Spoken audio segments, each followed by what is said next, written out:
You're listening to the Backlog Podcast with host Kevin Lane and Joel Rubel, bringing you weekly discussions on gaming, as well as sports, entertainment, and anything else that they can think of. Something wrong with me, man. You got that right. Be sure to check us out online at thebacklogpod.com, where you can listen to the podcast and get links to Instagram, Twitter, YouTube, and Facebook. A little bit of something.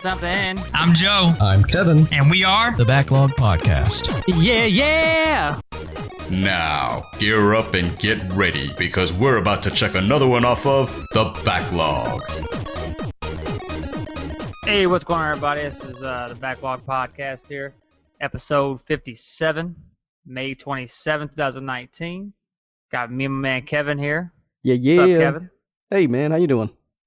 Living the dream, brother. Hey, I want to talk about a few things before we start getting kicked off for our special guest today. We've been back into the Fortnite thing. It got my attention. Like I said in the last podcast, I've been watching this dude named King on Twitter. They've been playing a lot, putting a lot of those Twitch clips up and stuff like that. So we've been getting back at it again. It's funny, man. For about an hour. I was gonna say though, it's funny though if you think about it. You know, you can go back 20, 30 episodes.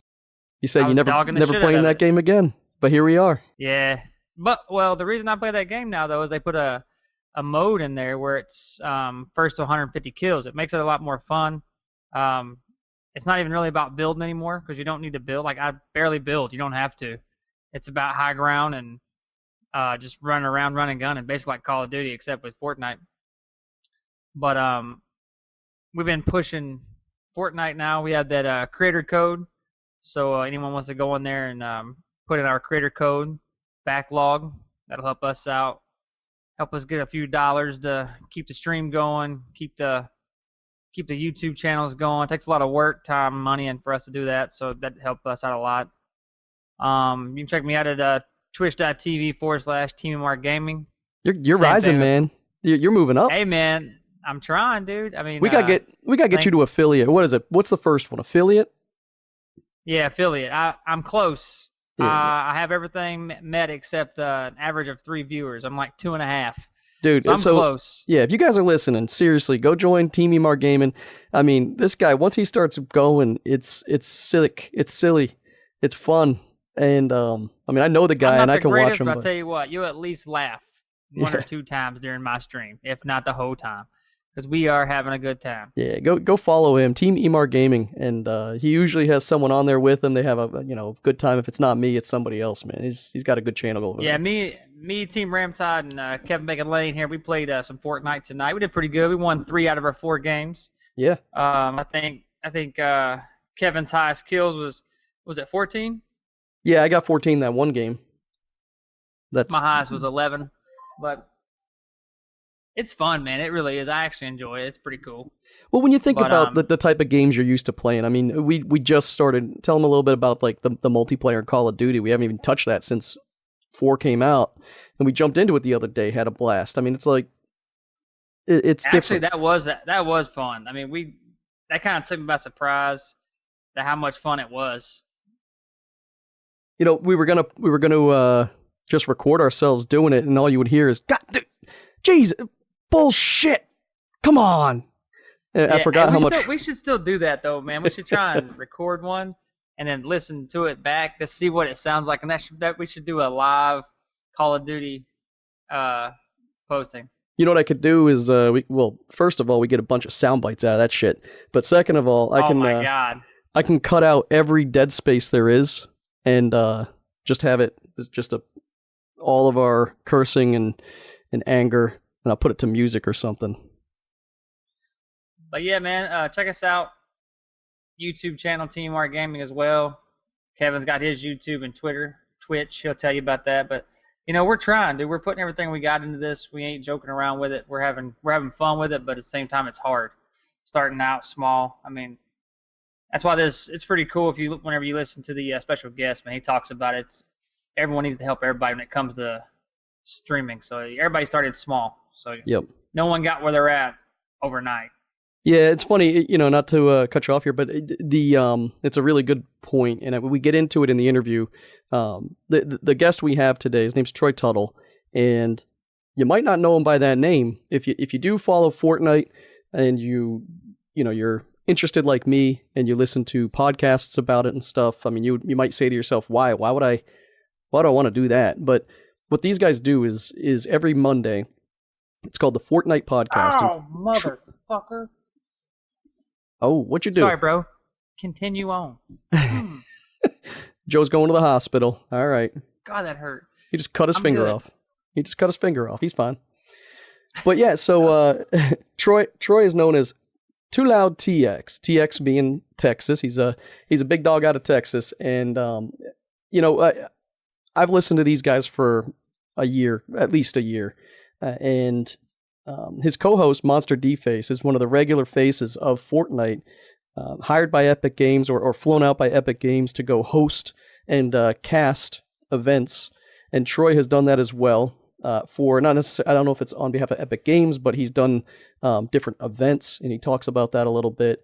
And so, he's our age, man. He's in his 30s. He's got a couple kids, and he's made it, in the sense of he's got a podcast based off of the biggest game ever in existence, and his podcast is the primary podcast for that game.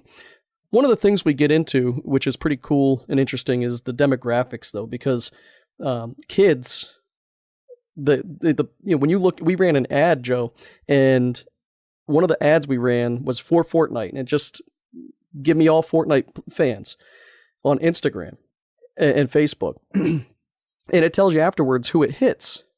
Joe, 68% were under 17. Oh, I believe it. And how many 17 and under do you know listen to a podcast? Yeah. So, they do eventually listen to radio, talk radio, and things like that. And I firmly believe that podcasting and video vlogging and all that shit, the stuff that we're all doing, is the wave of the future. But we get into a bit of that. And he actually was awesome enough to give us a little bit of taste of something. He let us in on the fact that they're starting a Patreon, and he hasn't announced that anywhere. So on our show, you'll hear the announcement that it's going to rock the world. It's just something that they're putting together, and they put a lot of work. Monster D-Face does a lot of YouTube videos, trying to help the community out and understanding how to play the game, and they talk a lot about the different changes. One of the things, Joe, the changes are crazy. So there's so many of them, and these guys detail it out every week. They let you know, hey, if you walk off that ledge, you're going to be able to fly every time, or hey, nope, they changed that. You can't fly anymore. They tell you. So if you do play a lot of Fortnite, it's worth it. But it's going to be a good interview. So definitely check it out. Joe alluded to the YouTube and stuff. We've been putting a lot of time into both of our YouTubes.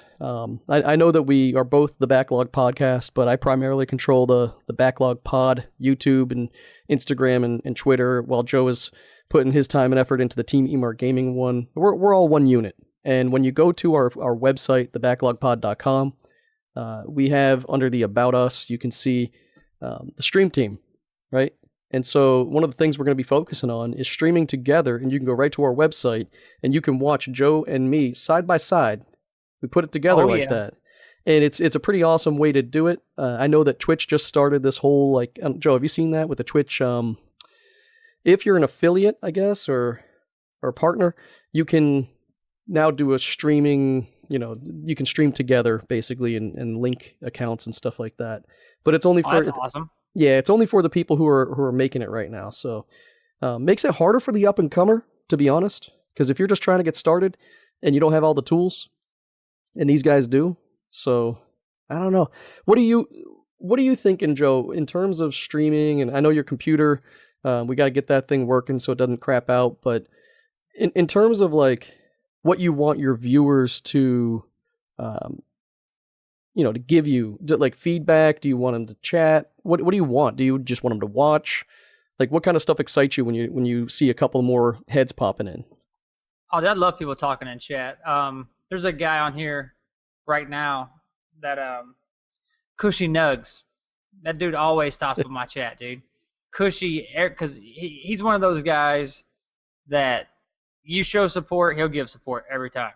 So when he goes live, I jump in 5-10 minutes. I mean, other night I watched him for 45 minutes. He was playing Apex. The dude's phenomenal. Then he was playing Overwatch. Real good. I mean, the dude ain't no joke, man. And I don't know. I just, I like people jumping in the chat. It's awesome. Like right now he's playing, Cushy Nugs is playing Apex Legends. He's got 9 people watching him. So, he's real laid back dude. Always hops in my chat. For the last 3 times that I've streamed, he's been on there. And he jumps in, says a few things. How's the family? Because, he's got kids. We got kids. Yep. That's another guy we could probably get on the podcast, man. Oh, that'd be awesome, man. Because he's working towards affiliate as well. Yeah. And he's close. And he's got another guy that goes with him. His name is Leaky Crawfish that I follow. And they're big buddies, and they play, and he has affiliate status. Yeah. So some of these guys I've been talking to on Twitch and stuff, man, they're cool. And that's actually, I kind of went off on a tangent there, but that's exactly what, when I was talking to Troy, the reason I made the commitment to reach out to him, and I've been talking to this guy since January, since before my damn elbow, since before I moved, all that stuff. And to be honest, I was listening to one of his episodes, and he's just super positive. I mean, it's so easy to get down in the dumps when you're playing games and they get repetitive or boring or whatever. But this guy every week, just, you can tell he's smiling while he's talking. And he had these 2 guests on, and they talked about sharing the wealth, not the wealth, but sharing the support. He had this one guy, Power GP, I think his name was, and he does a lot of custom builds for the top streamers. But he was doing it at base cost, just helping these guys out, saying, hey, look, I love your stream. You're putting out good content. I can make a computer for you. This is what it's going to cost. It's going to be top of the line. It's going to do everything you need. And this is what you need for a streaming PC. I just need the money for it. I'll make it. I'll get it to you. And so this guy, he made a commitment to doing that kind of stuff. And I don't know, to be honest, I don't know if he's making a ton of money off of it, but he was helping the community. We're not making any money off. I mean, in a year, we've made $24. So, I mean, just for transparency, we haven't cashed out yet. We're waiting for that Big Mac meal. But yeah, like they talked on this one episode about, just helping each other out. And I said, I got to reach out to this guy. He's got to be for real. And he is. We tried so many times to get together, and it just, the timing never worked out. And we had one of the awesomest conversations, and the flow was perfect. He does not come at you like, hey, I'm the head of a big podcast. He came at you as like a friend. Joe, you would have gotten, the podcast would have never ended. Me and him, he and I had to kick him off because I had to go pick up my kids. If you were on the podcast, oh man, it would have been the end of the day, because you talking. I wish I could have made it. No, I know. The timing was just terrible, but it sounded like he'd be interested in coming back, and hopefully we can grow and make it worthwhile for him, because obviously there's not a whole lot of value. It's just like he was saying, helping people out. There's not a whole lot of value for him coming to our podcast, and he doesn't want nothing from us. He's, I've offered, I don't know, long story short, the guy's awesome. It was a great chat, and I think you guys are going to love this podcast. Hell yeah, man. Hope they enjoy it. That sounds like a good one to me. Yeah, so what we're going to do is we're going to run an ad or two just to pay the bills, or, not. Maybe buy a Coke. And or a box of cereal for the kids. Box of cereal for the kids. Maybe a pickaxe or so in Fortnite. And don't forget to use that code Backlog. Sorry, stuttering over here. But I was going to say Joe, but Jagger was talking to his friend today. And his friend, he's told him, use code Backlog. And he's like, yeah, absolutely. And I said, did you use code Backlog? He said, yeah. Cool. Okay, did you really? What do you mean? I was like, oh shit, he doesn't know what the hell I'm talking about. But yeah, he did. He didn't. He's using some other code. And I explained to him what it is. It's not gonna buy us a new car or nothing, but it's gonna help out. It's more fun than anything else to say that we have a creator code. And oh yeah. Now that we're getting back into Fortnite, maybe it'll mean something. But you're gonna hear about a podcast. We're partnering up with a podcast called Thornvale. They're playing our ads. We're playing theirs. And it's a fun podcast. If you're into D&D and you're into that role-playing and stuff like that, they are doing a live-action, I consider it just a D&D live, and they have a lot of fun with it. They chat, they joke around, and it's a lot of fun. So if you're into that stuff, definitely check it out. Thornvale, you'll hear the ad here at the break, and if you're interested, check them out. And Joe, what do you say? That's all I got for him, man. All right, let's take this break. Coming at you, Troy Tuttle and the Fortnite Podcast. We'll be right back. Hey everybody, welcome back to the Backlog Podcast, and as promised, today we welcome Troy Tuttle. Troy is otherwise known as 2LoudTX and is a well-known face in the Fortnite community due to his contributions as both a podcaster and a caster. In this realm, casters are announcers. You might know that term. And Troy co-hosts the Fortnite Podcast with another well-known face, Monster D-Face. So if you're not sure who he is, you're probably living under a rock, or you just don't know what Fortnite is in general. But Monster's a regular caster for Fortnite events, and he provides awesome YouTube content for the Fortnite community, so you can find him on Twitch, Twitter, and YouTube at Monster D-Face, and his Instagram is Monster D-Face with an underscore at the end. You can also follow Troy on Twitter and Instagram at 2LoudTX, and you can listen to new episodes of their podcast every Monday. You don't advertise it too much, but I found thebestfortnitepodcast.com. Yep. If you just search the Fortnite Podcast, it's going to come up in any browser or podcast app, and you can follow him on Twitter at the Fortnite Podcast. Don't worry about writing all that down. I'm going to tweet it out later in case you don't already have it. But without further ado, Troy, you're a tough man to get a hold of, but I am so glad that we finally meet, and welcome to the podcast. Yeah, man. Yeah. Thanks a lot. I know it's been we've been talking about this for a few months. Yep. Going back and forth. I think we were supposed to record, one evening and last night, and I failed to do that. It was my son's birthday, and it totally skipped my mind. So forgive me for that. But yeah, man, it's a pleasure to be here. Excited to be here.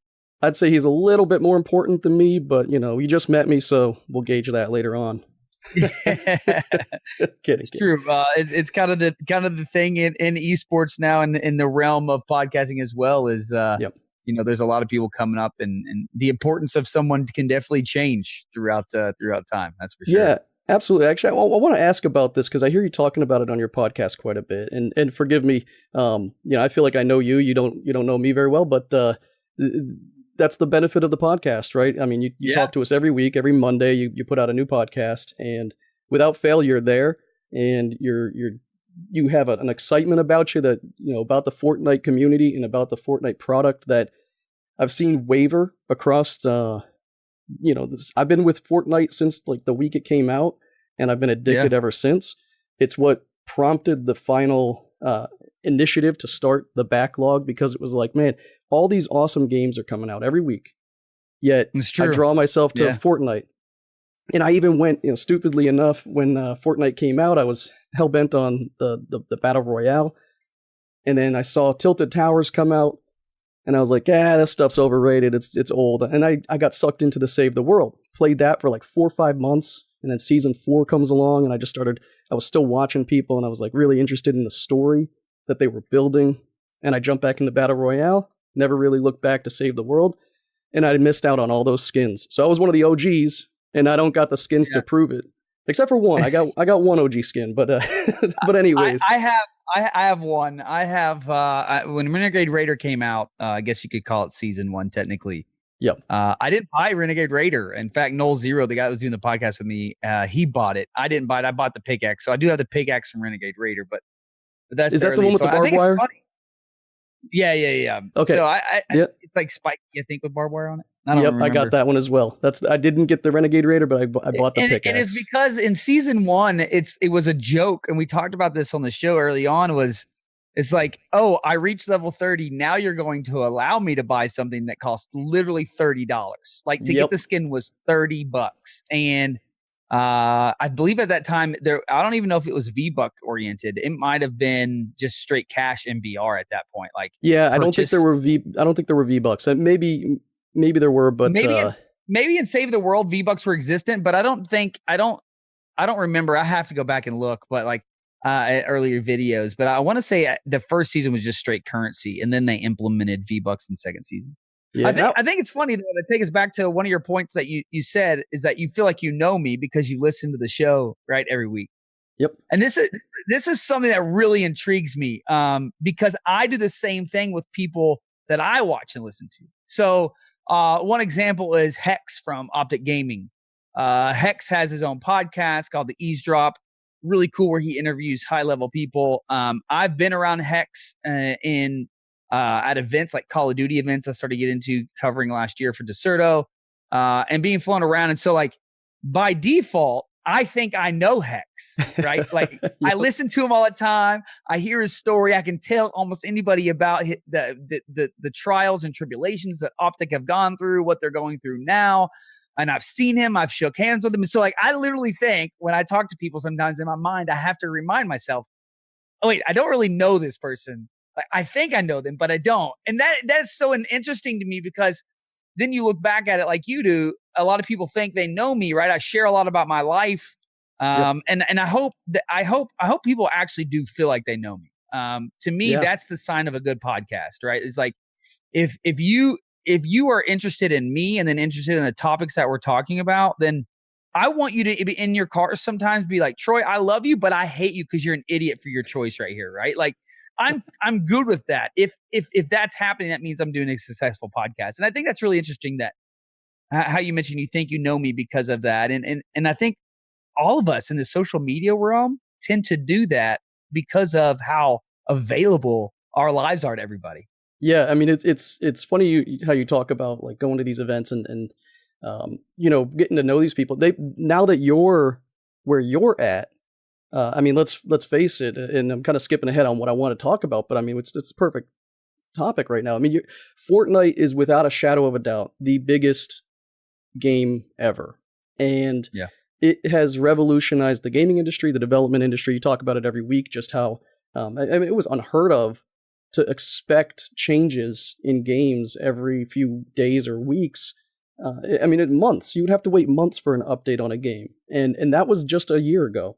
And now they're changing the way the whole gaming industry works. And, there's always positives and negatives to everything. One of them being now we're hearing tons of stories about all these developers overworked and, upset and the bad experiences there. But Fortnite as a whole is doing something just absolutely insane. Epic Games obviously has been around for a while, but Fortnite as a whole just came out and no one considered that a AAA title. And how can you deny them now? Literally the biggest game ever, both profit-wise and player-wise, and it's free. You don't have to spend $1.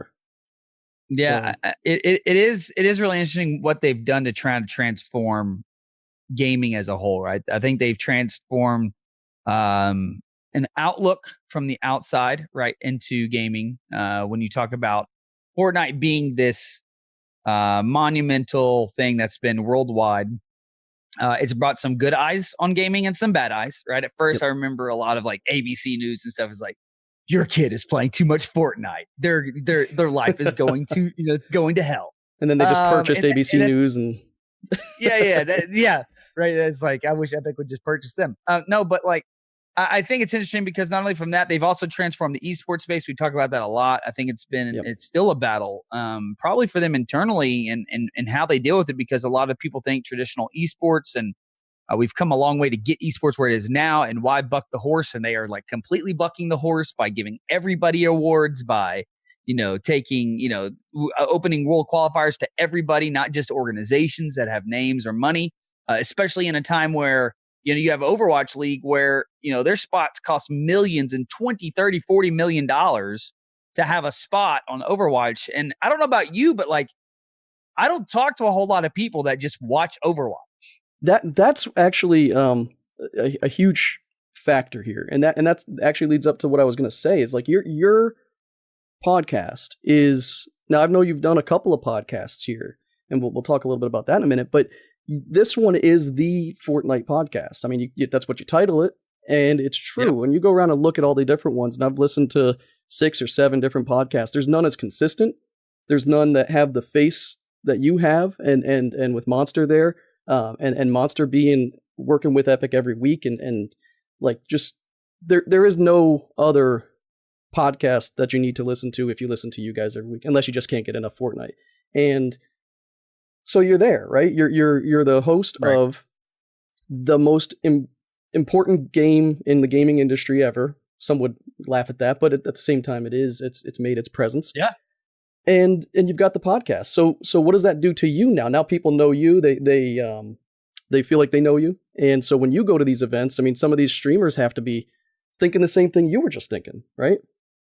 Yeah. I think that's the thing you have to always put yourself into. I don't know if you remember last year, like in the fall around like Fortnite and everything else, but a lot of streamers were saying how depressed they were. And a lot of streamers were talking about, how overwhelming it's been and everything else.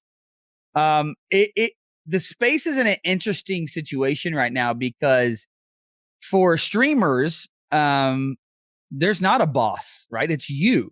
Yep. How hard can you push yourself, right? And that's also driven by the community you form yourself around. If you are around people that are literally streaming 12 hours a day, you're going to stream 12 hours a day.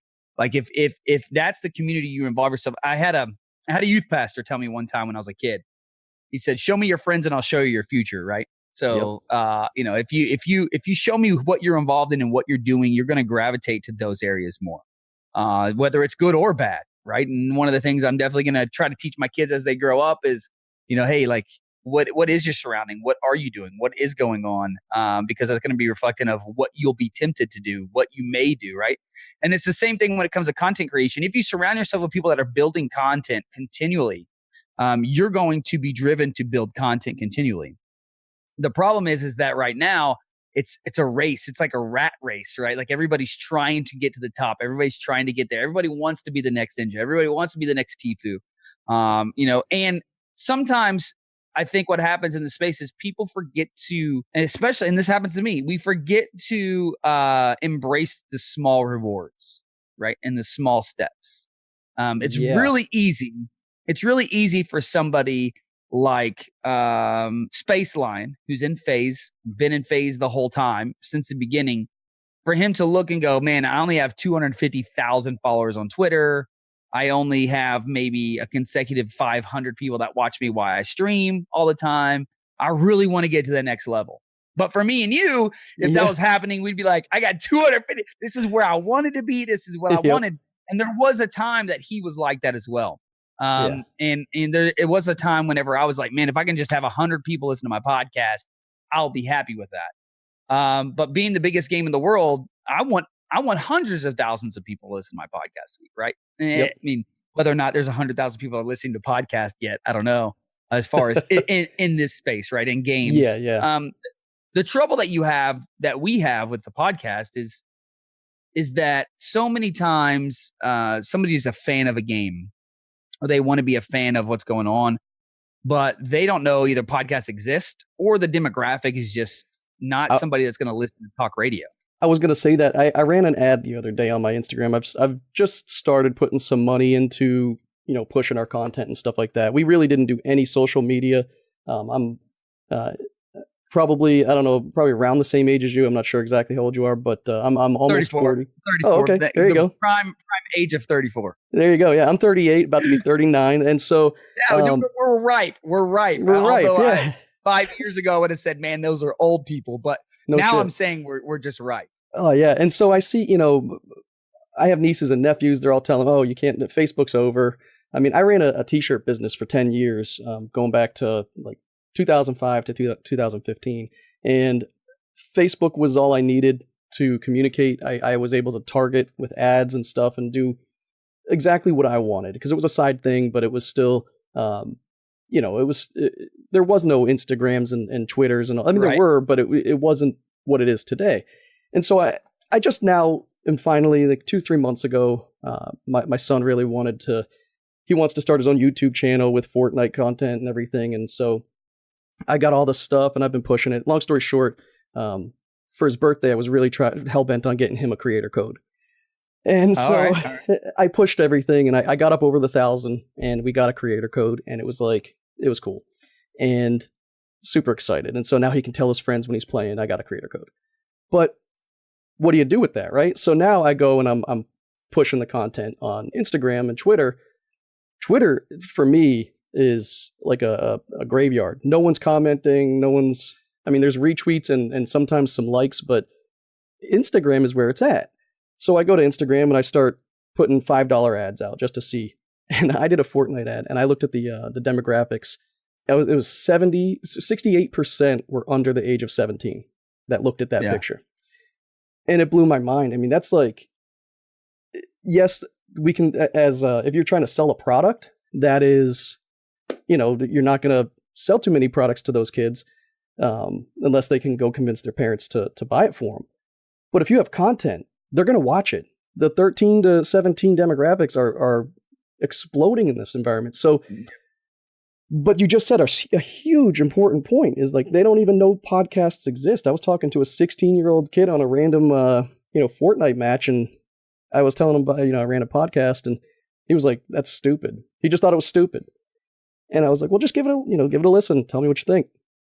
And at that age, it's like, I don't know what age it is to where they stop thinking it's stupid and start thinking they got to listen to every episode. But right, you got yourself, if they stick around for a little while, if this game lasts another 2 years, those, you know what I mean? It's just like there's this massive group of people who are going into this, and you got them by the balls. I don't even know how to really explain it, but well, I think like if you think back to, I know it's hard for us in our old brains, but if you think back to 10 or 15 years ago, was probably like in my early 20s, I just started getting to listen to talk radio, right? Yep. Like I just started listening to sports radio, ESPN radio, whenever here in Dallas, 103.3 was really popular.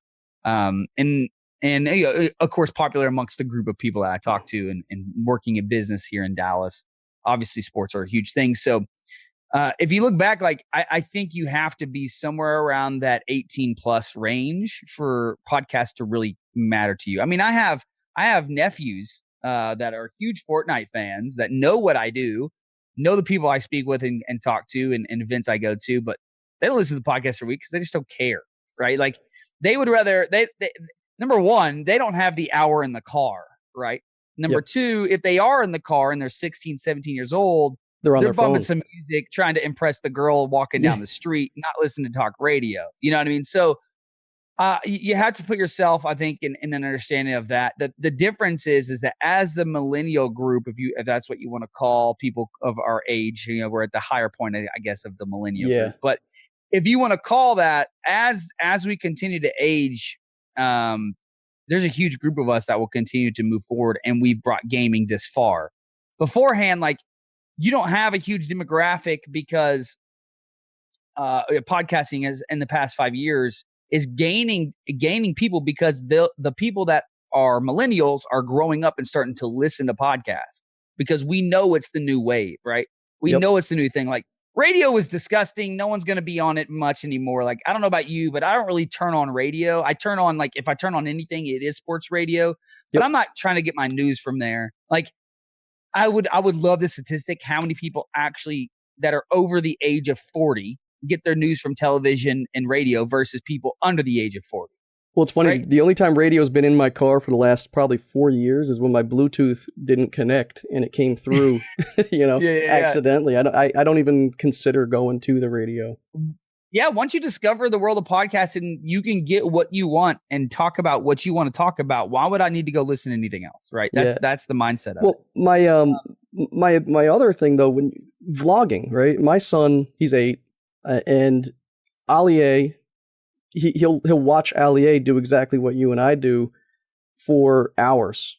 I mean, hours. He'll just go through every single Ali video he can, and if Ali was on a radio or, on a podcast and you don't see his face. So that's something my co-host Joe and I are going to be doing, is trying to find a way to practically do a visual version of the podcast as well. Not that our content is, we talk a lot about Fortnite, but we also talk about, any game really that comes to mind or things like that. Right. But I mean, people know you, people know Monster. I mean, if you ended up doing a video session or whatever, that would so we have something really cool that we're about to announce. Actually, I haven't talked about it anywhere else yet because we're just finishing up. But we are launching a Patreon for the podcast, and as you know, podcasts don't make a lot of money. Yep. So what we're doing is we're actually launching a Patreon as low as $2.99 to get an extra episode a month and to start getting the video version of the podcast. So that's awesome. Yeah, it's coming out. We'll be releasing either this week or the following week.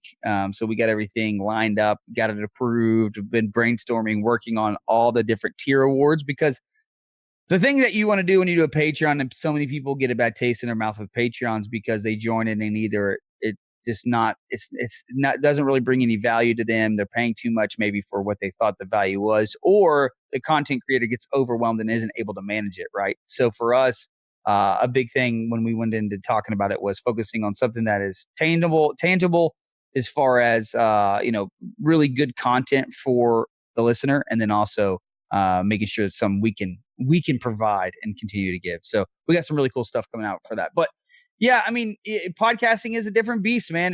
It's growing like crazy. You see more and more shows every day. You mentioned consistency. Just like streaming, you have to be consistent. I mean, That's just the reality of it. I mean, there's even been times where Monster couldn't make the show, and I knew we weren't going to get one out in the first 3 days of the week. So I just pieced together something, whether it's I went and took, audio from a video of his and put it out when he read the weekly update notes or whatever it was. But always providing your listeners with something of value. And then whenever it's not up to par, the cool thing about podcasting is your listeners aren't there for perfection.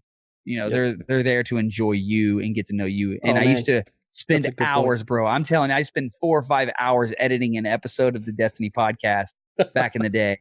And I would get done and be like, all right, there's my Sunday. I literally spent 4 hours out of my Sunday. My wife, just had a baby. My wife could have killed me. Like, it was a disaster.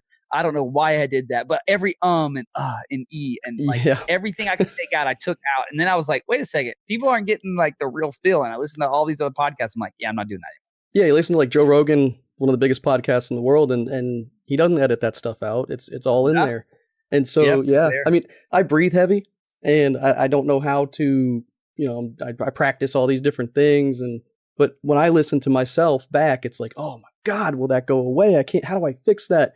And some of it, there's filters and things that you can do. And I've tried to automate a lot of that stuff because just like you, it's funny you say that. I mean, yeah, my wife will be in the other room just shaking her head going, is he ever going to come out of that room? It's like, no, I'm just 5 more minutes of editing this, podcast. And then 2 hours. I edit longer than the actual podcast is. So people don't realize how much really goes into all that. But it's a hobby, but or a passion project or whatever. Until it's not, and I want to keep it fun, and when I listen to other podcasters like you and some other different podcasts, it's like I get energized to do it myself, to keep going.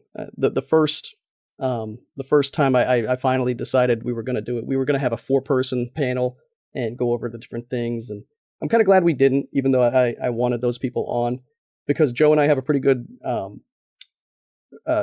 we get along really good, and we have a good flow, in my opinion. And as we're learning each other and learning our way through, it's like we get to do it the way we want it. And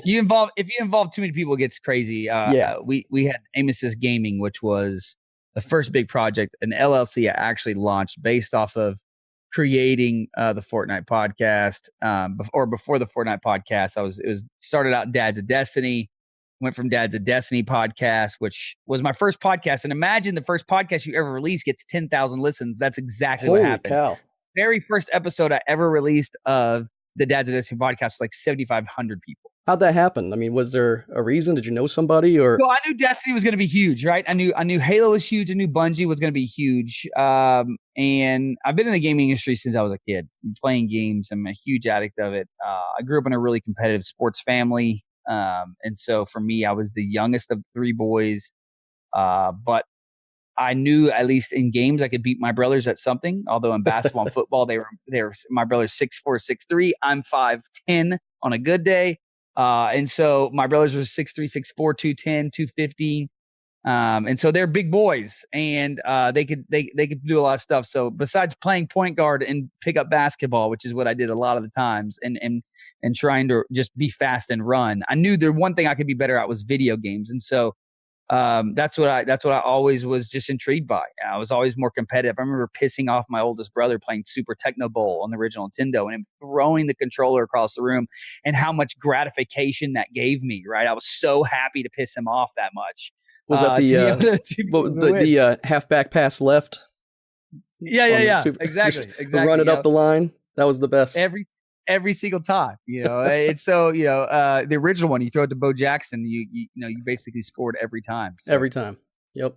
but it started there, and that was kind of my passion. I grew up playing games. I broke my ankle playing football in high school, and was on the couch for 3 months, and that's really where it took off. I started playing NBA Jam a ton against people that would come over. Got really good at NBA Jam. Did you pick up Rage 2?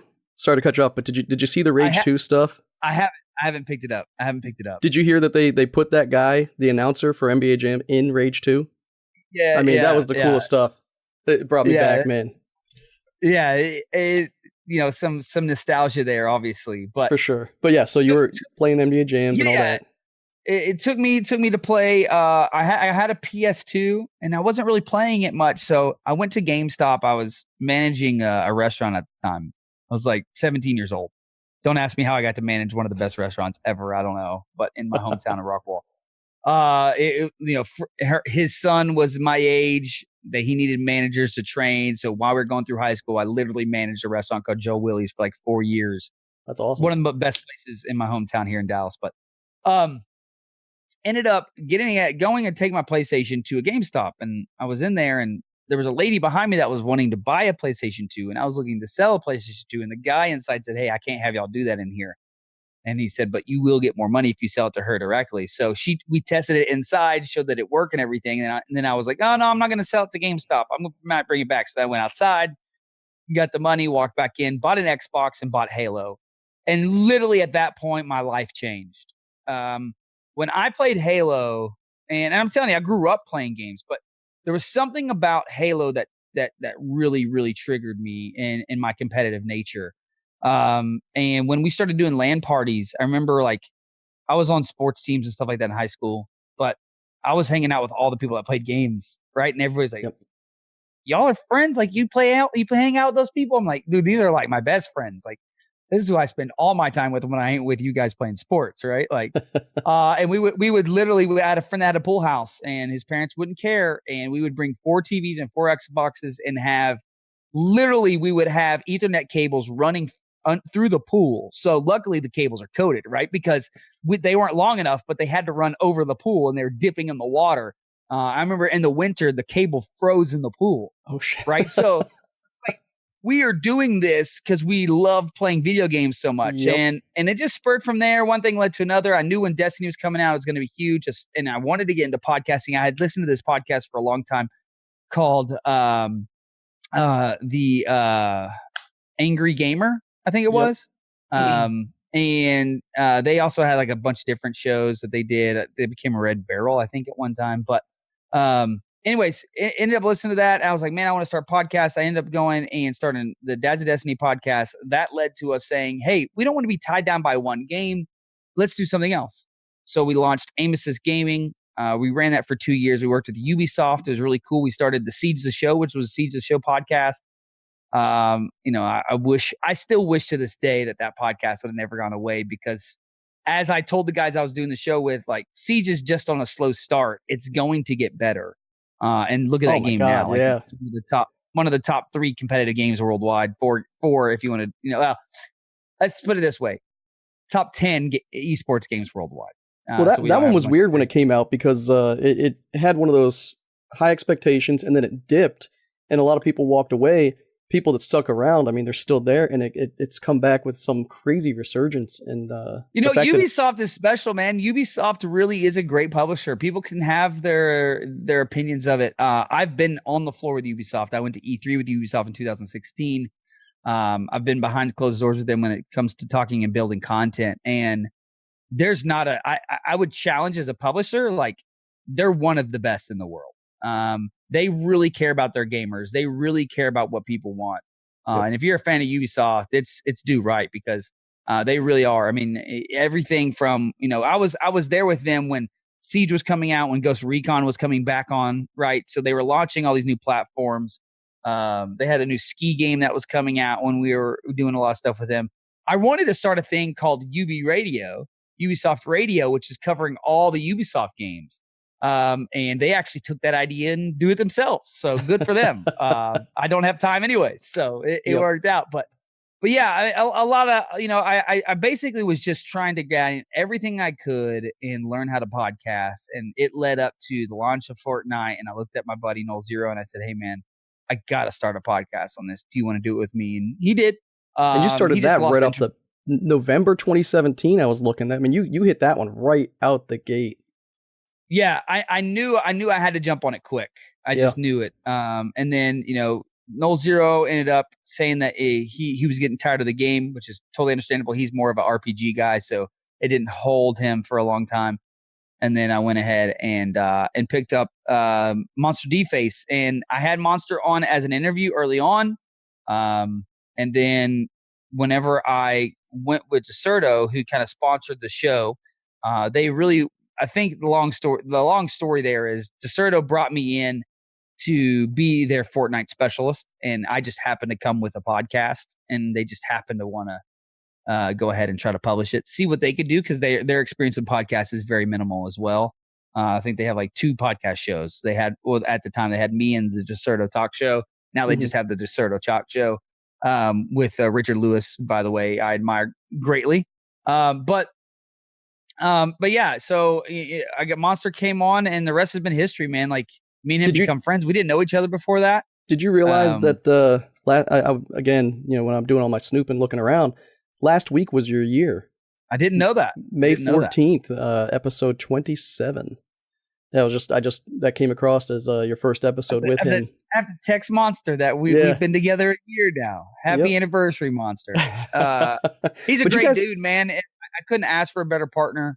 He seems like a awesome partner to be involved with, in the sense that, one, he's young, he's active in the community. He's not just sitting there watching you do your thing and letting you put all this together. He's out there creating his own content, and he's also a super positive guy as well. That's one of the things that both of you bring to not every podcast or story or YouTube channel or whatever is about the positivity.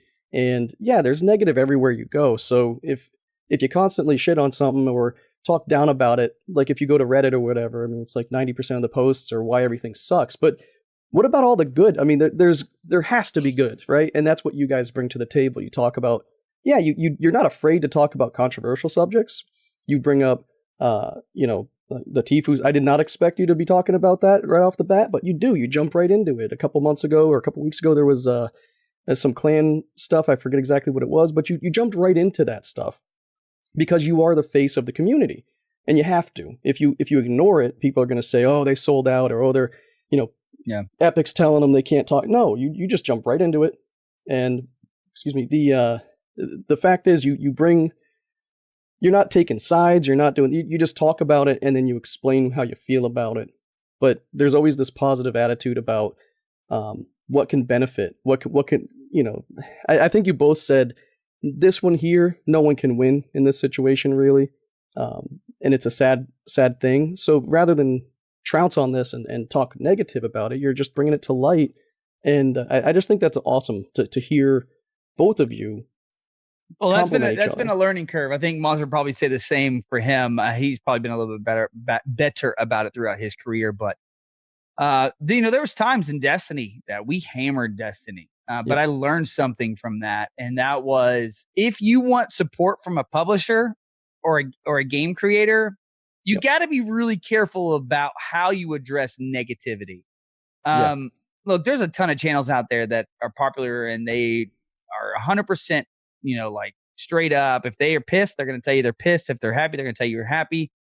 And that's fine. Like, that's some people's tea. And at the same time, I don't think it's selling out if you're careful with how you carry yourself. In fact, sometimes I think that's the problem with social media is we think it's okay just to say fuck you to everybody that wants to say, excuse me if I can't say that. No, absolutely. Yeah, we're good to go. If you want to say it, like, you can just say it, right? And it's okay. And I don't care who I hurt. I just want to say it. No repercussions. None. No repercussions. And like, I get part of that, because I remember growing up and be like, I'm going to be who I want to be. I don't care what people say about me. Yeah. and that's still partly who I am. Like, I'm going to be who I want to be. But at the same time, I also have learned what happens in this thing called business. Yeah, you want to be world.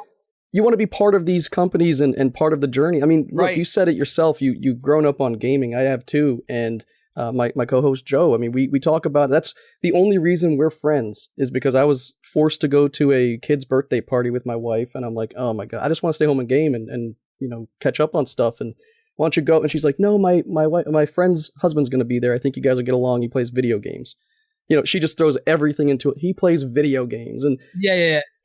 So we, I see one dude sitting on a picnic table in the back, and I'm over there, just kind of standing next to my wife for a few minutes, and finally I'm like, fuck it, I'm going to walk over and talk to this guy. And I go down and sit next to him. The rest is history. He's one of the funnest people I've ever met, and the only reason I had the guts to go over there and sit next to him was because video games, in quotes. And the best part is when you've grown up through all the different generations of consoles. I mean, there's kids now literally in Fortnite tournaments that have only been playing the PlayStation 4 because they were too young for the other systems prior to it. Right. But we've got the Ataris, we've got the old school stuff, we've got the even the Commodore 64. We can talk about, and so having that history and the build is something special, and to be able to bring that into today's world, the connected world, is amazing. But it's interesting.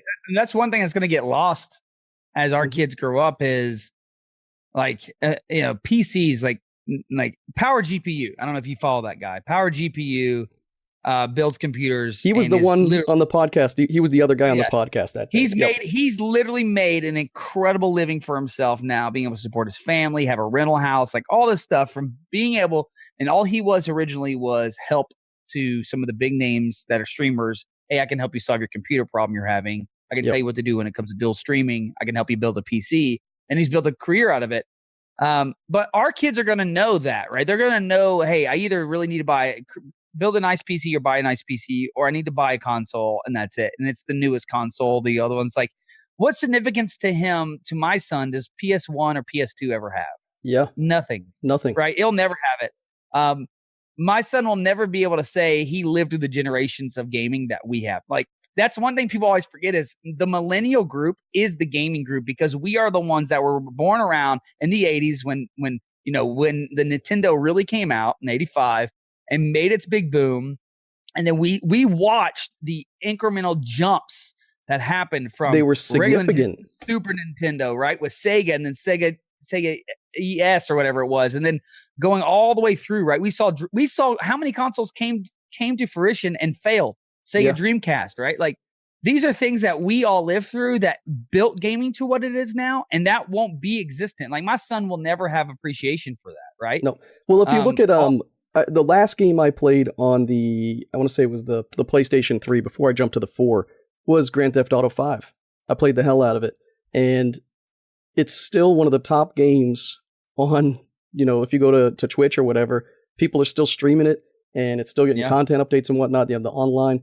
That's a last generation game. And, I remember looking at it going, wow, this looks really good for a PlayStation 3. And here it is still holding up at the end of the PlayStation 4 and Xbox, One. It's like the jumps are not the same anymore, and they won't be to the 5. I mean, it'll be cool. There'll definitely be some upgrades and all that. But in a world where Fortnite is giving us updates every week, I tend to look more at what Google's talking about doing, and I think there's no doubt Amazon's doing the same thing, because I've been getting offers to play off of their cloud as well. That's going to really rock Sony. And now you see these with Sony and Microsoft working together. I don't know if you saw that news last week about their cloud-based software and distribution. So there's an obvious change that's about to happen. It may be more significant than we realize. But there's a service that a lot of people don't know about that NVIDIA's been working on for years. I got an invite to it. It's like an NVIDIA cloud service, right? Yep. And this NVIDIA cloud service basically allows you to play on any PC. So you don't even need a good PC, because they're handling all the major pressure, right? I was trying to see if I could figure out. It's just GPU Cloud, I think, is what it's called with them. But I got invited to it. I haven't checked it out yet, but I honestly think, I know people have said for years, like consoles are dying.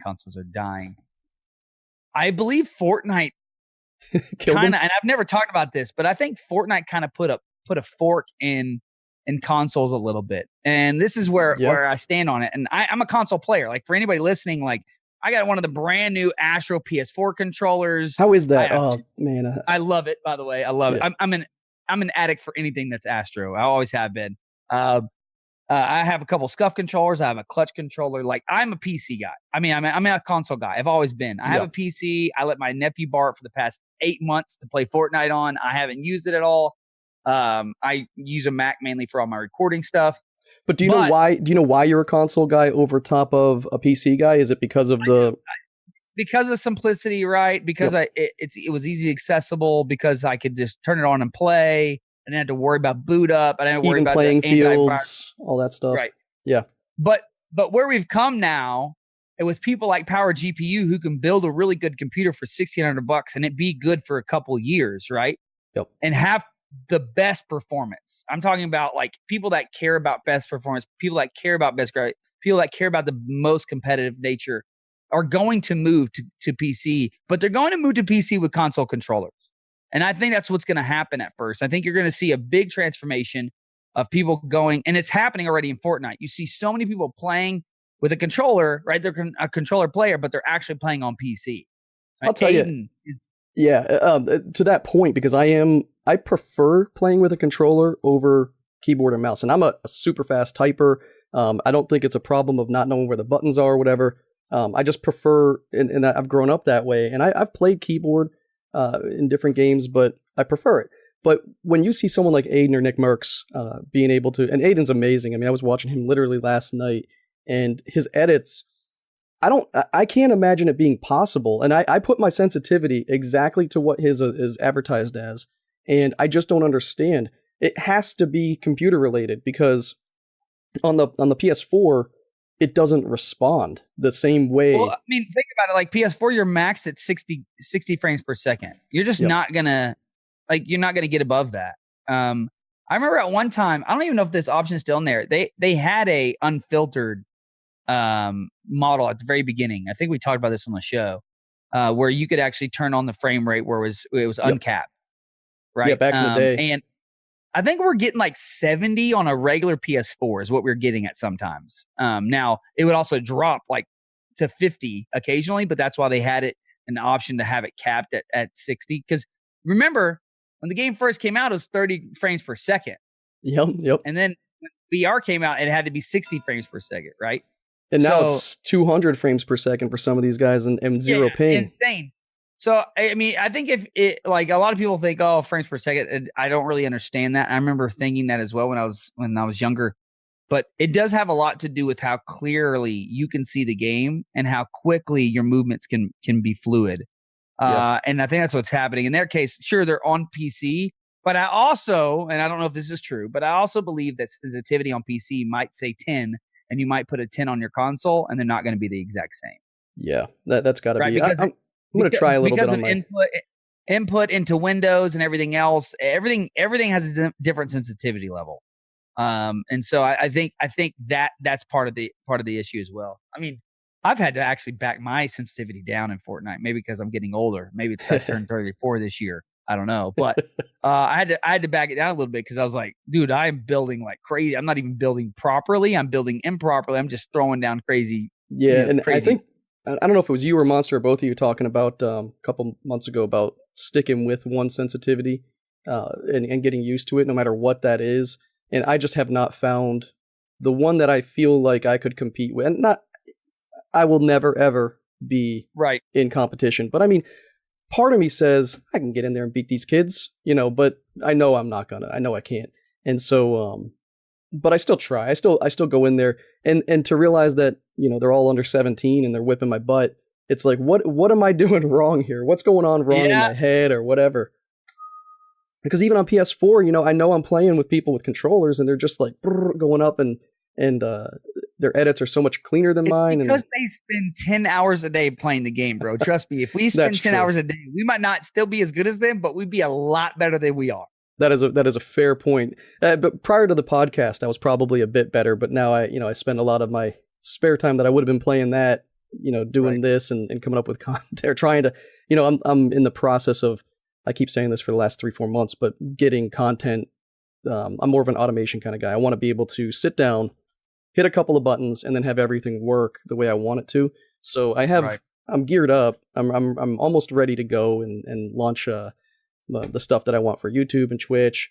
And I know I'm going to be doing it to nobody for a while, but I want to be part of the space. I love it, whether or not I'm successful in it or have anybody watching. And when I look at what you guys are doing and hear about all these different things that you have, and some of the stuff we didn't know about, going back and seeing the stuff you've been a part of. Look, you were casting at an esports event, probably multiple, right? Have you done more than one, or was it's like So I casted in past year. I casted WSOE in December. That was awesome, by the way. And then I also did an Apex event just 2 months ago in LA as well. So and I think there's a lot more coming down the pipeline. So there's a lot of discussions happening. It's crazy you start getting involved in it. Like there's a million casters out there. There's a million people that are great at casting. And it's all about like making sure. For me, it's about like obviously working in with my schedule, but also being able to do something I love. Like I want to do games I love. I don't want to do games that I don't really know much about. Yeah. So I want to talk real quick about the fact, as a father, getting your kid or kids. I don't know if both of them are. I got three. I got three little boys. I got just turned 5 yesterday. Yep. But I also have a 7-year-old who is my main Fortnite player. And I mean, you can ask this kid anything. I can say, hey, I can say, Cambridge, when did the John Wick skin come out? What season was that? He'll tell me immediately. Or, yeah, my 8-year-old same when way. When did they put a rocket launcher in the game? He'll be like, oh, that was this. Yep. When did we start? Like it's absolutely incredible. I don't know how he knows more than I do about Fortnite. Well, remember going back to the 10 hours a day? It's my son's 10 hours a day with Ali and Ninja and whoever else he can get his hands on to. And I don't even know he's watching, but he's got himself a tablet and. Right. He's been actually. My son pulled this thing. I don't know if you had to deal with this, but he was setting an alarm for like 4:00 in the morning, and going on his tablet and watching videos for a couple of hours, and. I only knew that because I'm very connected with. Mine hasn't figured it out, but I'm sure he will soon. Yeah. One of his friends told him that he did that, and I didn't even think, oh, my son's going to pull the same crap, but he did, and I know because I have Google Home and I can hear him making the alarm requests and stuff. So it's just crazy these days. But so it's awesome. Like, do you play with him, or do you watch him, or how do you get involved with that? I don't ever talk about this publicly, really. But with me, it's tough, man. Gaming is my getaway. Always has been. It's always been my getaway. It's funny because you'd think as much as I do in this space, I just launched a YouTube channel this year, which I'm not consistent on at all yet. And I have the podcast going, and obviously play and help out with a lot of different little things here and there in the industry. Work for DeSoto, doing freelance stuff, going to Call of Duty events. You would think that, hey, this is kind of more of a job for me, but for me, it really feels like it's something I enjoy doing. It's something that I really, really like to do. And I love to talk to people, love to meet people, love to be involved in the space.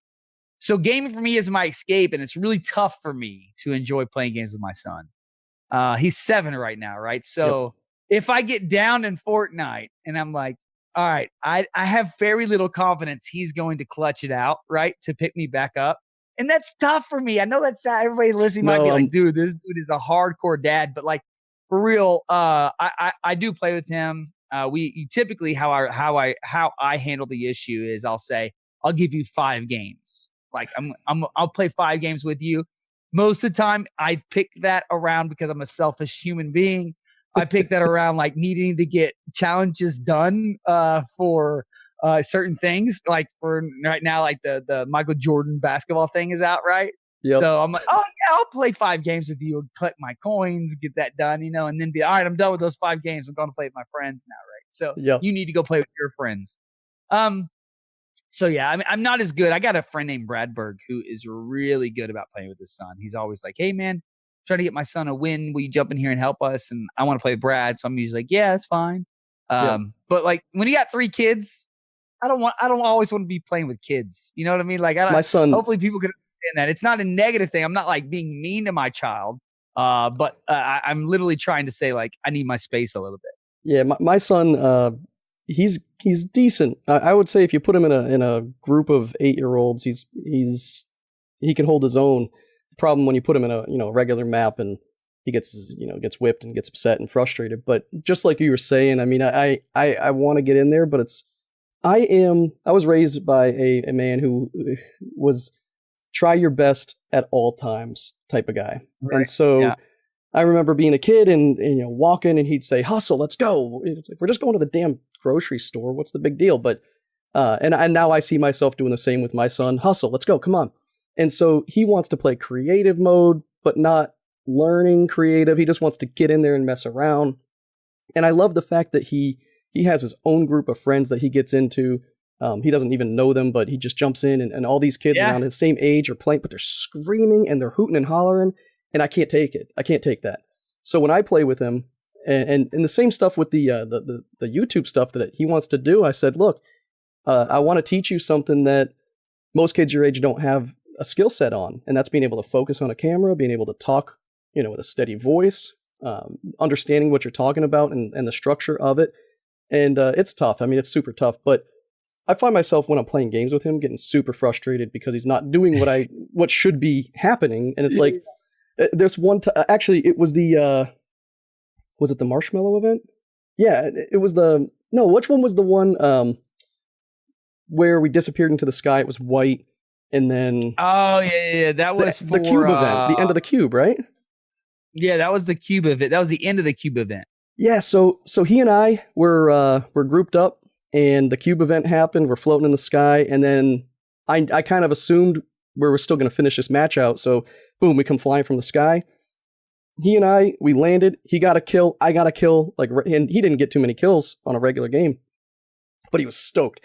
So we ran off to the side off of Loot Lake, and we geared up, and we came back down, and it was 4 people left, me and him and 2 others, and we had this thing in the bag, and he just rather than try to end it, he's running around looting, chopping trees down, and I'm like, what are you doing? There's 2 guys right there, and we're sitting in the same room. I got so frustrated.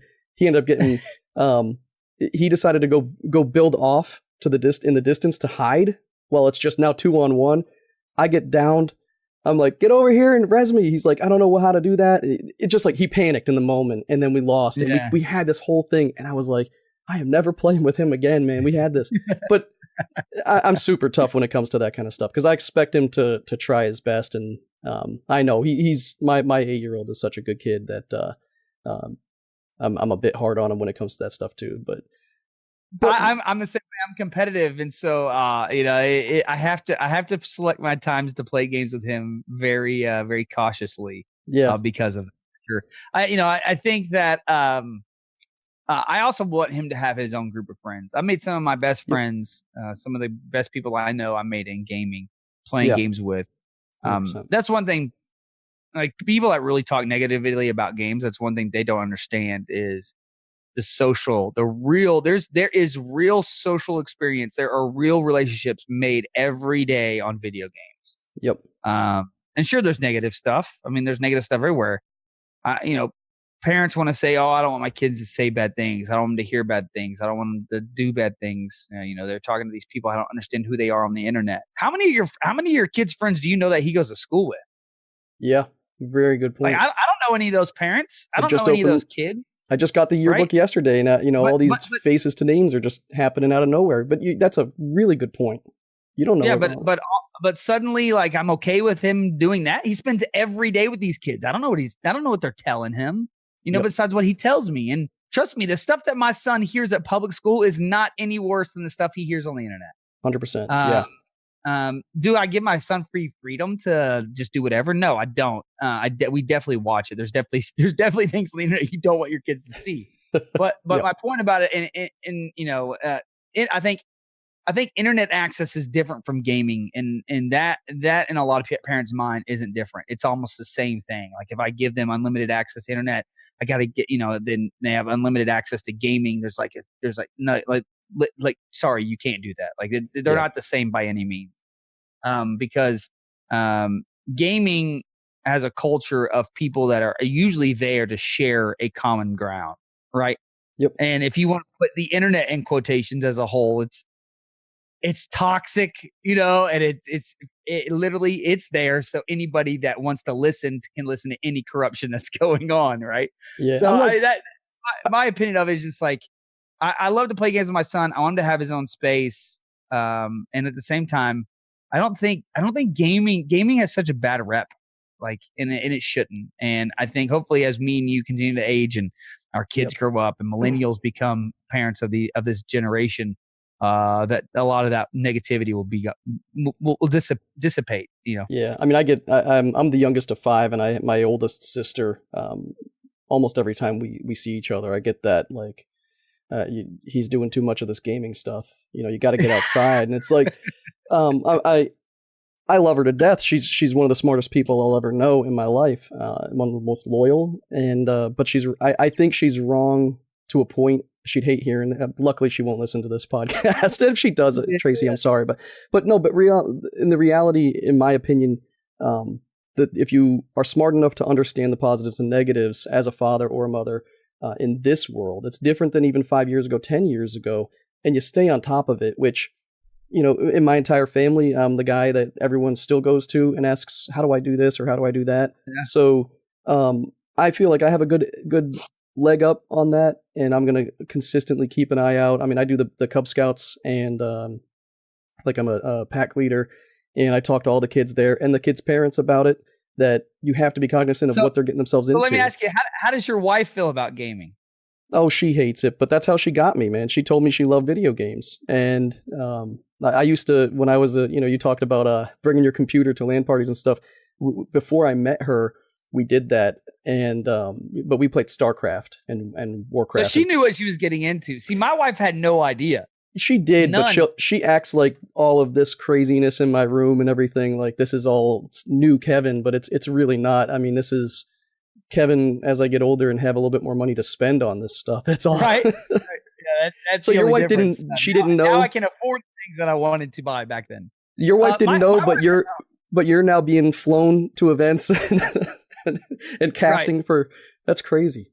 So how does she handle it? My wife's a teacher, so she's a 3rd grade teacher. So she battles this, I think, in the multiple areas. And it's funny now that like, is she the coolest teacher around because of you? She's pretty cool. You know what I mean? Like, all the kids are really cool. But my wife has, I think she's adapted it pretty well for the most part. But she does have a problem with my son playing a lot of video games. And I was talking to one of my best friends the other day about this. And when we were kids, we just wanted to play video games.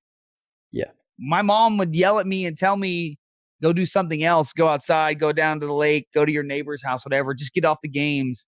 And I didn't want to. I just wanted to play games. And I don't think that was bad. Like, I'm not socially awkward. At least I don't think I am. My son's not socially awkward. And I tell my wife that, like, he can talk to people. He's very outgoing.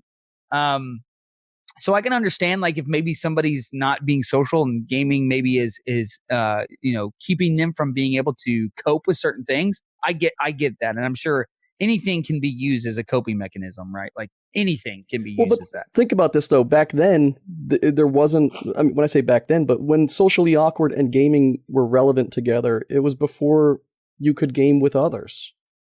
Yeah, so no, absolutely. You were in this, little environment. The stereotype of like a gamer in a mom's basement, sure, that exists. Like there's people that are like that.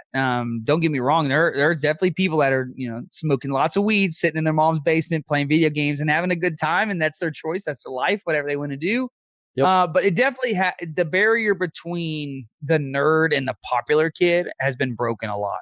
It was taboo to talk about Star Wars when I was a kid. And now, look at the world we're in today. It's just everything's changed. You can't go to a high school right now and not say you play Fortnite.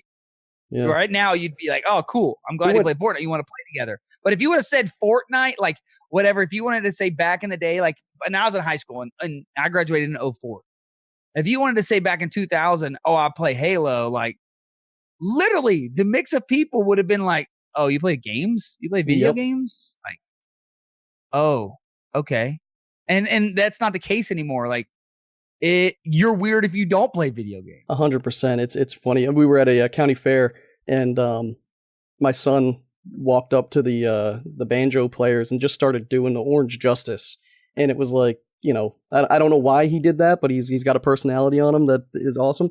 And all of a sudden, it was like 8 kids of every age range, from high school to younger than 8, and they all just started doing the Orange Justice together, and they all just kind of nodded at each other, and we walked away, and I was like, man, there's a new form of communication out there, and it's, immediately any of those kids could have walked up to each other and exchanged, handles and I heard the best line. I tried to use it on my wife the other day when she's telling my son to get off video games, and I don't try to debate her ever in front of him about it, because I don't want that controversy to occur.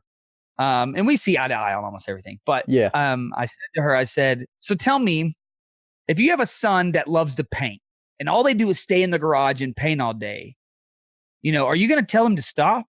If you have a son that loves to throw a baseball and he sits outside and he throws a baseball all day long, are you going to go tell him to stop? Yep. He's good at those things. If my son is good at video games, why are we telling him to always stop? Right? Like, I get if other things are suffering. Don't get me wrong. I'm just talking about the free time that's available for you to have, that's out there. Yeah. For you to be able to say, hey, no, don't do that because it's not good for you. Like, my wife pulls out all these studies. Okay. That's what she does. She'll be like, oh, there's tons of studies that show screen time for children is very bad on their eyes and their brain. It makes them dumber. And I'm like, okay, that's cool. Whatever study you read, fine. Like, you can take their study, but I can tell you right now, like, Dr. Lupo, Ben, is one of the smartest people I've ever met in my entire life. Literally one of the smartest people I've ever met in my entire life. And he's not an idiot. And he spends hours and hours a day sitting in front of you. I'll tell you, you look at like Professor Broman or Gathalion. They literally started in Destiny. They built a coffee brand based around King's Coast Coffee. Was based when Destiny 2 launched. They launched their coffee brand the same time so they could get it out. And it's blown up. It's one of the largest, private coffee brands in the United States now. They're continually expanding, growing families. And it happened because of video games. Like, this is what I'm trying to tell my wife is like, sure, people, it's not just the screen. Like, what's occurring, what's happening, the relationships that are being built and what's going on is a whole different ecosystem than what people realize. It's huge, and it's so connected, and with everyone being, I mean, you said it yourself at the beginning when Fortnite, they've changed the face of all of this with being on every platform, forcing Sony to play ball. It's a different world. Kids can talk about it openly. They can be, it's part of schooling now. I mean, esports teams are popping up in high schools, and it's a true, the one of the analogies or stories I always say is, it's not taboo to see somebody with a full set of jerseys for a football team, right? My friend Jerry, he's a regular on our podcast, and he has like 100 jerseys, and these are all pretty expensive jerseys, right? And so people spend money for season passes to go to the baseball, football games. They're spending thousands of dollars a year on this stuff. And there's a whole lot of people who aren't sports fans. And not to pigeonhole an idea or a group of people, but a lot of people playing these video games, the older people anyways, are in the industries of they have jobs, they're getting paid pretty good, and they might not be buying jerseys. Now they have an avenue. They can go to Twitch.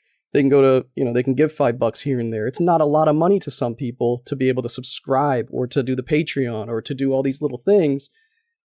And there's so much of it. I just look at it that way. When you're watching Twitch and you see someone get a $100 tip or 100 gifted subs, and you're just mathematically in your head, you're like, man, someone just spent $125 or $1,000 and just dropped it on this guy. I mean, I watch Dr. Disrespect all the time, and people know he's got some money, right? And people are still throwing money at him. It's entertainment. We enjoy football, we enjoy baseball, basketball, whatever it is. Well, now people who wouldn't normally spend money on those things have an avenue. And my first real Twitch experience was watching Lyric, and he played. I've been on Twitch for a long time, but first time I dropped money, I was watching a Lyric stream a game, and I wanted to buy the game. It was a 9-hour experience. I watched him play the whole game, beginning to end, and at the end of it, I said, "Well, I don't need to buy that game," and I sent him $5. And it was like, my wife, why would you do that? Well, I don't need to buy it. It was a $60 game. I don't need to buy it. I just watched this guy. He spent his time. He was entertaining. I mean, I would spend $9 on a movie. So it's a world out there that I think a lot of people, I can't even convince my brother or one of my closest friends, Darren, to understand the potential, and it hasn't even been tapped yet. You can look around and see thousands and thousands of people entering the market every day, streaming, Twittering, YouTubing, all of that stuff, but podcasting too. But who's doing it right, and who cares to do it right? And if you navigate and you do what you're doing, I mean, look, you've had a couple of you obviously have trialed and errored some things, but you've hit success, and the sky's the limit for you. Joe and I, we're a year in almost, and 57 episodes or 56 episodes in on this, and we're just getting started with the other stuff. And it's like, I know no matter what, if we push and provide good content, the key is making it worthwhile, but being cognizant of what is worthwhile, and dropping off the things that aren't, focusing on the things that are. The space is plentiful for anybody to really get in. So it's so new. Yeah. Yeah. I mean, there's a lot of untapped space. There's a lot of new space. I mean, we're continually seeing the esports market, especially. I think esports is a huge, huge market of gaming that's going to really, really continue to take off. I'm a true believer. If I had millions of dollars, I would invest in esports. Like I believe the return on investment in the next few years is going to be humongous. It is. On that note, sorry. Go ahead. Didn't mean to I was going to say, if you look at trends like, for instance, Complexity Gaming being sold to Jerry Jones, right? Yeah. And, yep. In the golf family, I think it is. Both of them like coming here to Dallas, bringing Complexity to Dallas. They rebranded. They have a new brand that's similar to the logo of the Star or the Cowboys.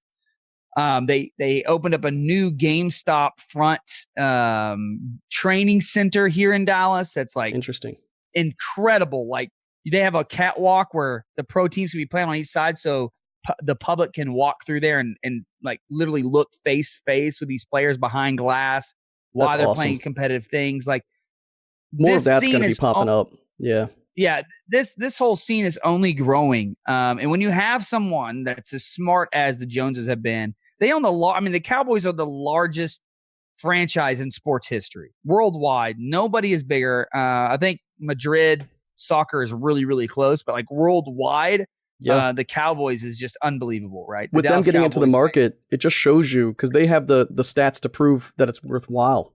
They wouldn't do it if it wasn't. If they're not going to go invest millions of dollars, build a esports like training facility with GameStop by the way, this is at the most prestigious area in DFW. This is at the Star Metroplex where the Cowboys practice. Okay. Complexity's team, in case you don't know, their players live on at the Star campus in high quality apartments that Cowboys football players live in. They get to train in the same facilities. They use the same chefs. They get the same food. They get the same trainers for weight training. They have and now they have the number one training esports facility in the world right there. Okay. And they're not going to spend all this millions of money if they don't see the trends are going to pay back. Right. One thing you can know about people that have a lot of money is they don't spend money unless they know they can make the money back. Yeah, 100%. And on that note, because I do have to run here in a few minutes to pick up my sons from their daycares and stuff, but I do want to touch upon one last thing. You are the Fortnite guy, right? So I'd like you to just, if you could, just sum up what this Fortnite World Cup is, what it is in reference to esports, and where we're at with it. I mean, I know some of the answers to this, but I'd like you to just kind of give a summary there and tell us, so like, how can people tune in, and are they too late if they haven't gotten involved yet? So you're not too late. The great thing about the qualifiers is that it's open to the public. So you play arena, you get like your first 150 points in arena, then you get moved to the pro arena. That's like champions, which is like 300 points, and then if you make that on Saturdays, and you can play on Sundays. They take like the top 3,000 people in the world each week. The thing about that's so special about this is, I don't expect a esports event to be bigger than this year. This is $30 million they're putting on the line, with $1 million each week And what's the date? Do you know the date of the actual final event? Or July 25th, I believe it is. Okay, so it's like a couple months to go before they build up the rankings, and so right now we're still in the qualifiers. We're in week 7. This is coming up on week 7. So the odd weeks are solos, and the even weeks are duo weeks. So we got 7 and 9 left, and then we got 8 and 10 left for duos. But yeah, the championship is going to be in New York. Basically, they're taking the top 200 players. So they're taking 100 players for or 50 duos, right, for that, and then they're taking 100 solo players for the solo. The thing is, a lot of the solo players are also winning the duos thing, right? Yeah. So yep. That's a good thing. I mean, I guess it saves on airfare for Fortnite as well. Not that they probably care, but right. But the World Cup, man, is going to be a blast. I think it's going to be, Fortnite never does anything that's normal in the esports scene, and I don't expect them to have anything else normal. It's July. It's from the 25th to the 28th. So it's a 3-day thing. From my understanding, one day is creative, one day's duos, because creative has a $3 million prize by itself. And then one day is going to be solos, one day is going to be duos. They also have the block party that's happening in June 15 and 16, which is basically the Pro-Am. So the Pro-Am that they did last year at E3, they're bringing it back this year. So they're doing another Pro-Am. That was a lot of fun. That was awesome. Yeah, there's the 15th and 16th. So I think the 15th is like a normal. They invited a lot of personalities out, like Courage and Dr. Lupo and Ninja, to just have a normal 1v1 kind of tournament, right? And then they'll have the Pro-Am the following day, from my understanding. But yeah, a lot of stuff going on. Fortnite put a lot of its events in the later half of last year. You had PAX in Seattle in September, and then you had TwitchCon in like October, whatever it was. Those two big events almost back to back, right? Literally a month and a half apart. And I think you're going to see the same thing going into the later half of this year. You've seen this buildup of how they're doing tournaments, and I think you'll see the block party in July, in June. You'll see you'll see the World Cup in July, and I expect something to be announced very, very soon of what's going to happen in the fall. So whether they bring back fall skirmish or what they do, I don't know, but it's going to be entertaining to see. They're continually going to mold the community. They're going to change it up and figure out ways to make it competitive Fortnite, not esports Fortnite. Yeah, I really, really fell in love with those skirmishes, and I'm more of a beginning to end kind of guy. My attention span kind of gets lost when I see them jump into the end of a game with some of this World Cup stuff. But I mean, I get there's so many different versions, so many different games going on, and they just got to consolidate it all. But I'm looking forward to those moments of being able to see the starting points. I love the whole aspect of each game and the story that's built, and I think that's what people love about Fortnite over top of watching a Destiny or watching some of these other games that they get a big following. Even Apex is really fun to play, but there's a story told in Fortnite that you can't tell anywhere else, and and Fortnite can be Fortnite like there's nothing else that'll ever be it because of the ability for them to put whatever they want. Like they want to put Michael Jordan event in the game, they can. They want to put a John Wick event, they can. They want to put a Marvel event, they can. Like I love the fact that they brought the John Wick, even though there was already a John Wick skin, and now we have it's awesome. I love it. I love that. That event was awesome. That game mode was freaking sweet. I hope please Epic bring it back.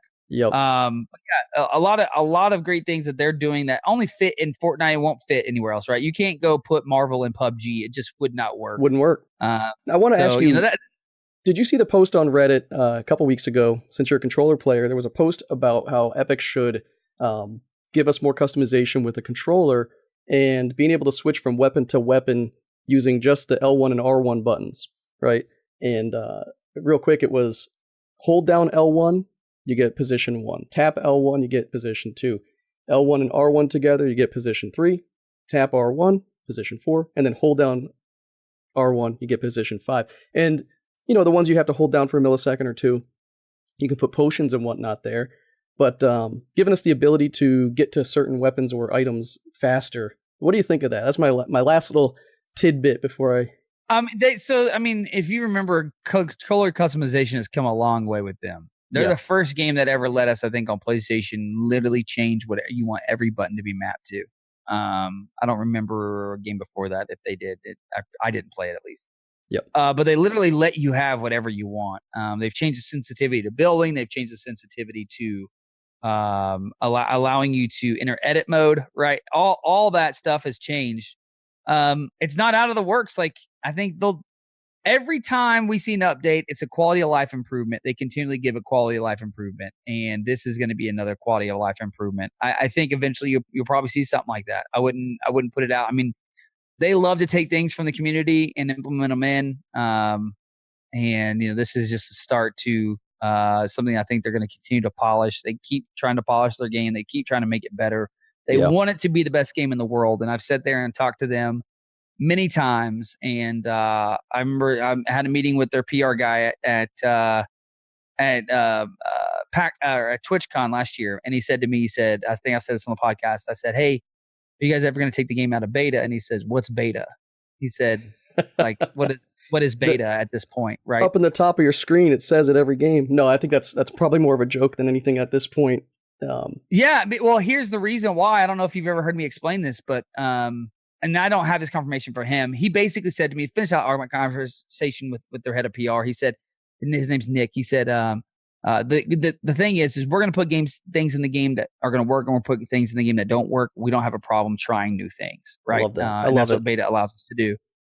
On the other side of that, for everybody out there that wants to know, and I'll leave you with this, the reason why Fortnite is still in beta, and my belief to it all, is that when you go through a console like Xbox or PlayStation or Nintendo, that content, no matter what it is, no matter what third party created a video game, it has to be viewed and it has to be licensed by that console manufacturer, right?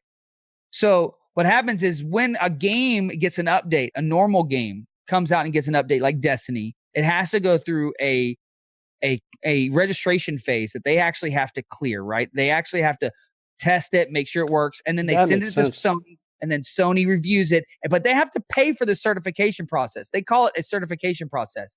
Well, what you get to avoid by having something in beta is you never have to go through certification process. So when Epic wants to update the game, they can update it today. They don't have to wait for Sony to tell them, yes, we can do it tomorrow. It is a loophole in the console era that occurs, but that's what's happening. Look, at the end of the day, what should happen is once a publisher or once a console manufacturer decides, hey, this game's good on our console, they should just let the distributor do what they want to do at that point. Like if the studio wants to say we want to update our game every day, let them update the game. Stop putting behind these restrictions. And basically, Epic found a loophole and said, hey, we don't have to pay anything. We don't have to go through certification process. If something's broke, we'll fix it ourselves. We're going to fix it anyway. So we'll just keep it in beta form, and that's what they've done. We've talked about that a couple times on the podcast, and I always assume that they're paying this big chunk of change to make these patches, and that's amazing. Well, that makes a hell of a lot of sense to me. That's awesome bit of information. Well, Troy, I do have to run, and I hate to be the one knocking you off the podcast, but you're awesome to talk to. Absolutely insightful information, and it's great to hear even more a little bit about your backstory and what made you what you are today. Do you have anything that you would like to? I know you talked about your Patreon upcoming, so I think everyone should be looking for that. Where would they go? Is it your Twitter? Is it your, is there a website? Yeah, if you just follow us on Twitter, the Fortnite Podcast. It's just Fortnite Podcast, and then I'm glad I secured that one down early. Yeah, on. Seriously. So yeah, the Fortnite Podcast on Twitter, and then 2LoudTX. It's the number 2 LOUD and the letters TX for Texas. So 2LoudTX. And I'll tell you a story about that later on some other time. How about that? I'll tell you how I got my name one day. Well, but yeah, man, welcome back anytime. Thanks for having me on. Thanks for chatting. I love to chat. I like to talk too much, right? So I appreciate you being here and allowing me to come on to your show and talk to your community as well. Well, it's been a pleasure, and keep on keeping on doing awesome content and awesome work. I'll be listening, and if you haven't and you're on my podcast, you should definitely subscribe to the Fortnite Podcast. Give them a shout out, and also make sure you rate them, because that's always a good way of giving them the idea and letting them know what they're doing right or wrong. And I think that not enough people rate podcasts and don't realize how important that can be. So yeah, thanks, Troy. Really appreciate it. Hey, thanks so much, Kevin. Appreciate the time, buddy. Hey guys, welcome back. I hope you enjoyed that little get together. for the Fortnite Kings podcast. That's what I call them. They're the king of the Fortnite, man. Hopefully one day we'll be like that with just gaming in general, not just one specific title, but gaming in general. But hope you guys enjoyed that one. I liked it. What do you think, Kevin? Yeah, man. It's like I said before, man. It's just awesome to talk to people who are enjoyable. And I'll tell you what, Joe, take some notes because that guy knows how to shut me up. When I start going, he's just jumps right over me, and I quiet right down. So don't hesitate. I know I talk a lot, but it's funny when you're talking with somebody who is a power talker like that and knows. Like, well, he's just used to it, man. He's used to being the voice. I mean, he's like a basketball announcer. Yep. When someone else is talking, that guy starts talking. It's not that you automatically hush. It's just, he's the announcer. Like, that's right. You know what I mean? It's kind of like one of those things where you just kind of sit back and, oh, shit, okay, go ahead. It's like the teacher in class. If you're trying to talk and the teacher starts talking, you have to hush. It's one of those type things. That's right. And I'm going to tweet out all the information like I was saying in the podcast there in the interview. Just check our Twitter. I'll probably do it a couple times so that you can get, if you don't see it the first time. I know Twitter is weird like that. Joe, so we got a couple of, we're starting to get a schedule going here with possible and potential interviews. And so we got the Play PSVR folks. I want to get both of them on, Adam and Alex. We've talked about that several times. I've been in touch with them, and they were away on holiday. Hopefully next week or the week after, we'll be able to get them in. In addition to that, remember that IGDB website that I told you about with the, it's like Internet Game Database? So the creator, or one of the developers on that, is going to join us in one of these podcasts, again, whether it's next week or the week after. We'll try to fit him in and get him on, talk a little bit about the process of the website and the fact that, dude, they are doing the whole thing for free. I mean, they're just putting this thing together and they don't want ads on their site. It's a pretty cool process that they're putting together. And so I implore you to check out igdb.com, fill out your profile, set up your backlog, and all that. And then we got other people too. We're trying, both of us, Joe and I, are both seeking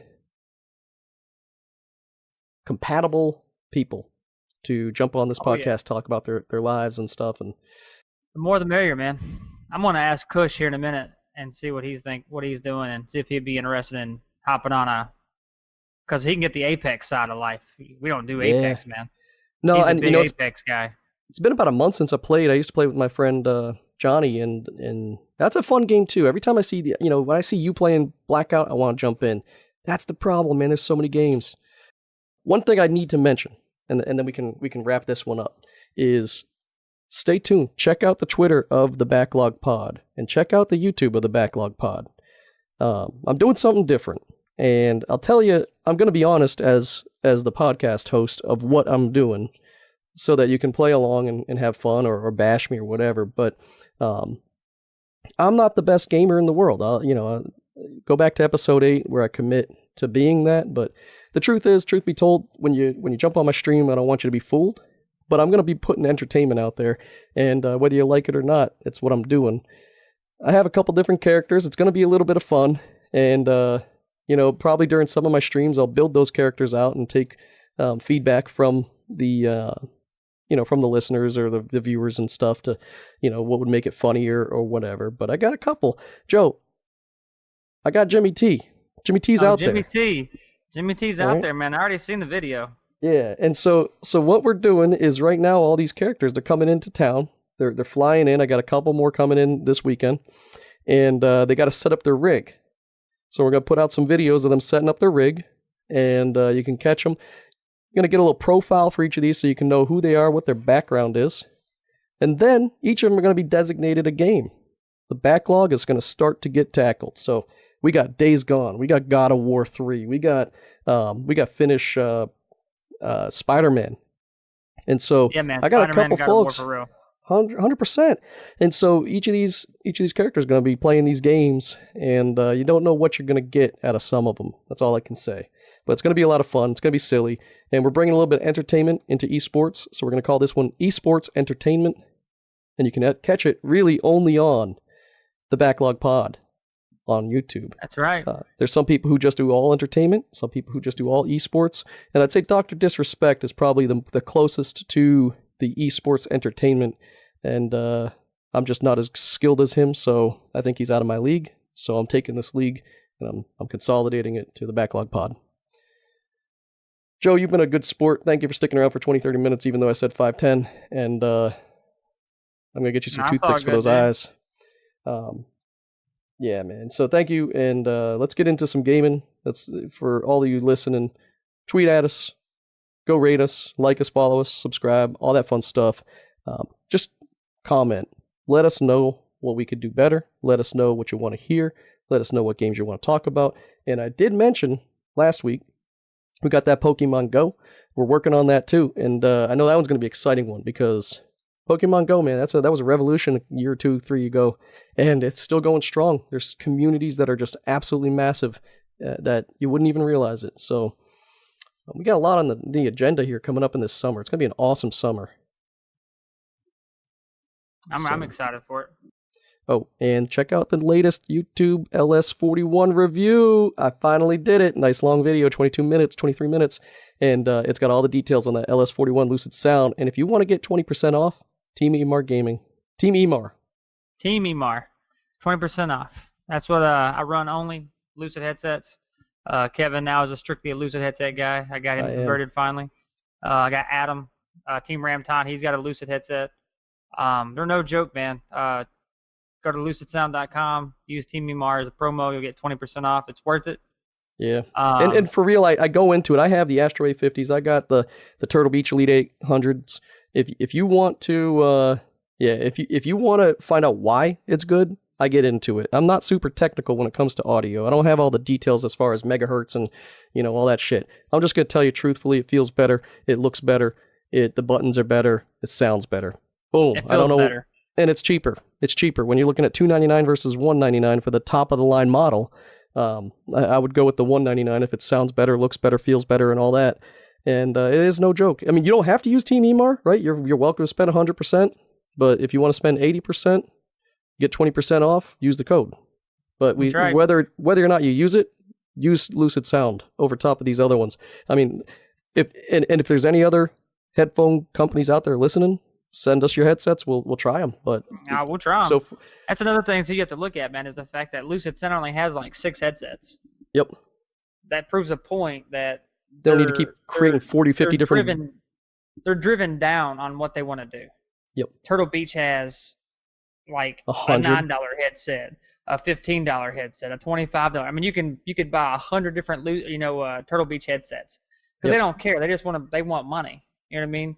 The more they spit out, the more money they're making. Lucid Sound wants to get out quality, not quantity. Yep. And that's why they only have like 6 headsets. And the cheapest one, I think right now, is like $79, and it's like the esports edition, I think it's called, or something like that. Yeah. So. And even those ones, I was reading reviews on those. They're still solid. So if you don't want to spend the $200, you get the other ones. What you have that green? What's that green thing flashing in the background? Is that a controller? Man, that is my new evil controller. How was that? So are you noticing a difference while you're playing? Yeah, man, it's real hard. I got to get used to it. I've played about 4 rounds of Call of Duty with it.